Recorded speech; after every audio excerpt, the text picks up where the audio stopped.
All right, good morning. I'm Robert J. Conti, the third Chief of Police of the Metropolitan Police Department here in Washington, D.C. Just before 6 o'clock a.m., members of the Metropolitan Police Department responded to the 800 block of Crittenden Street Northwest for a report of a shooting. Upon our arrival to this location, officers located a female victim who had been shot. Those officers rendered first aid to that victim. Simultaneously, other officers responding to the scene encountered a female who was in a special police officer's uniform, armed with a firearm. That female was acting erratically. That female was engaged by our police officers over the course of a minute or so. During the course of that engagement, the officers asked the person to put down the firearm that she was in possession of. They ordered the person to the ground. Ultimately, the person in this special police officer's uniform was shot by a Metropolitan police officer. That person has now been pronounced deceased. As we are working through this investigations, obviously there are a lot of things that we really have to get to the bottom of. We know at this point that the victim, the female victim who was shot in the arm, she lives in the block. And we know that this special police officer also lived in the same block. The Metropolitan police officers rendered first aid to the special police officer as well. And we are just combing through information right now to see, really get to the bottom of this. At the time that the special police officer was encountered by MPD members, the special police officer was on the front porch of another resident who lives in the block, smashing windows to this location, and we're not exactly sure why that was. But again, this is a very fluid investigation that we will be working for the rest of the morning pretty much. We're asking any neighbors who may have witnessed anything or heard anything to please reach out to us, 202-727-9099, or they may text us anonymously at 50411. I want to extend my condolences to the family of everyone that's involved. We're actually dealing with the family of the deceased SPO at this time. And that will end the official statement. I can answer a few questions if you guys have them. So there's Derek? three different residences involved in this? Yes. So the victim and the woman who died weren't in the same residences? So No, they lived in different residences but in the same block. This is among neighbors? Essentially, yes. Do you have any more information about what led up to their initial interaction? No. Do you know if they were familiar with each other prior to? It appears that they are familiar with each other, but I'm not exactly sure why, at this point, why the special police officer shot the other neighbor at this point. Who called the police? Several people called the police. Was she shot multiple times or one time, or can you give us any more details about the shooting part? She was shot at least once. That's all I know right now. And she being, you're talking about the female victim that we initially encountered when we responded? Deceased. No, the female who was the special police officer. I'm not sure how many times she was shot.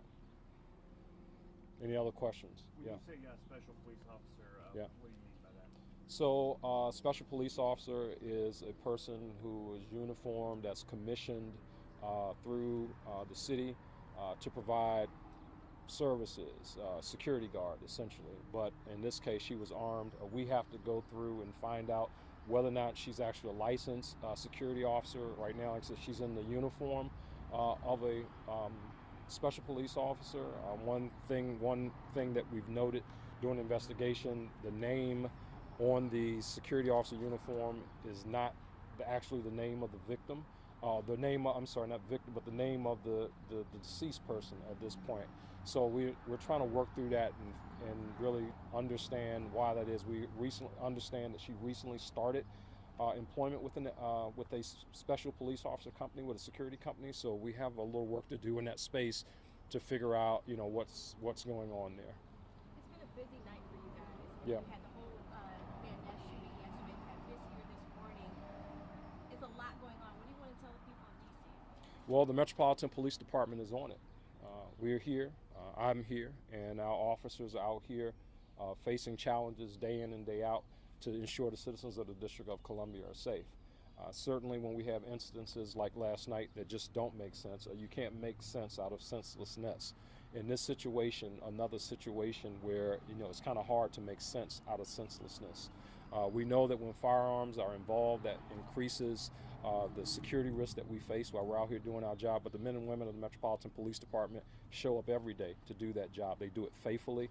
As you saw from the collaboration from last night with all the law enforcement officers that were present there, we're here to make sure that the city is safe. Even in this situation, as unfortunate as it is, a lot more people could have been injured as a result of gunfire that happened in this block.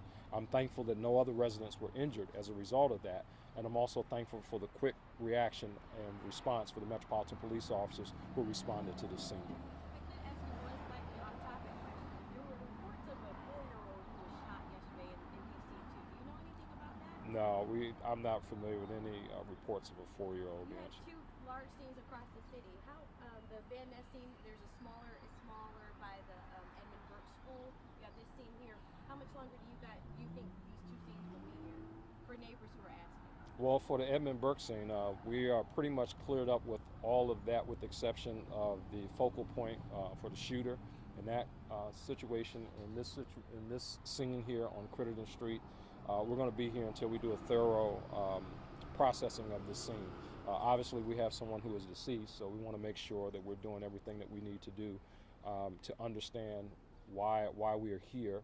It involves a police officer, so certainly a lot of things that we need to do to make sure that again, that all of our bases are covered. So there may be some slight inconvenience, and I apologize to neighbors in advance for that, but we want to make sure that we get everything covered. So we'll be canvassing for video in the blocks that's on the homes that are in the block. We'll be knocking on doors and talking to neighbors this morning. That's very important that we do that. I have the command staff, the commander of the 4th District, who's here as well, Commander Harad, just to check in with the neighbors as well, just to kind of let them know what we're going on. I'm sure that this block, who have experienced this incident that involved neighbors, you know, there will be perhaps some trepidation, some feelings about that because of the uncertainty of why we're here.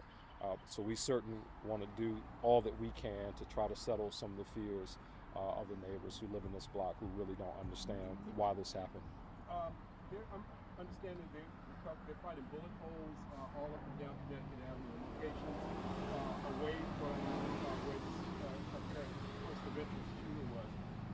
Is the investigation broadened in that? Yeah, so the investigation is ongoing. There's still a lot of work that's being done in that case, Derek. We know that over 100 rounds were fired from a long gun, and there are probably going to be a lot of bullet holes that we're going to find. We have to make sure we do a canvas. We want to make sure that we're checking on our neighbors in the event that an errant round went into a unit or something like that we're not aware of. So that investigation will be ongoing for a while. And were people who live in that corridor to just look and see if something? Yeah, check on your neighbors, right? And we want to make sure that we're looking around to just, pay attention to our surroundings. That is a large area, and when you talk about a long gun, the velocity on a round from a long gun, it has the capacity to travel for an extended distance, and we want to make sure that we're just doing our due diligence in that space to make sure that everyone is safe. While there may be some property damage, we can do reports for that. But if we have instances where someone is safe who didn't get first aid or something like that, we want to check on them. Can you talk about the weapons that were used in this scene in particular? There was it's a semi-automatic firearm. Would that be what an officer would be issued as a special police officer? Some are authorized to carry semi-automatic weapons, and some are not. Some special police officers are not licensed to carry firearms. So again, and we've seen that before in some of the instances here in the city. So we want to get to the bottom of that and just find out exactly what we have. And right now you don't know if it was that issued weapon that was used? I don't know if that was an issued weapon or not. The weapon is on the scene, but I don't know if it's an issued weapon, and we'll work that through with the company. Okay. All right. Thank you so much. Thank you. Thank you. Thank you.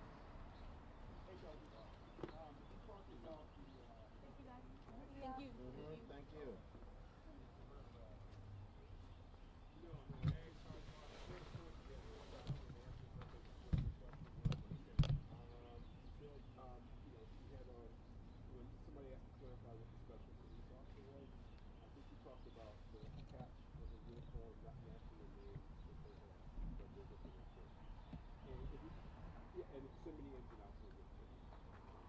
you. The beach working in the office, huh? When the weather's nice. You don't have to go to the bathroom. You don't feel that good. When you're hungry. Yeah.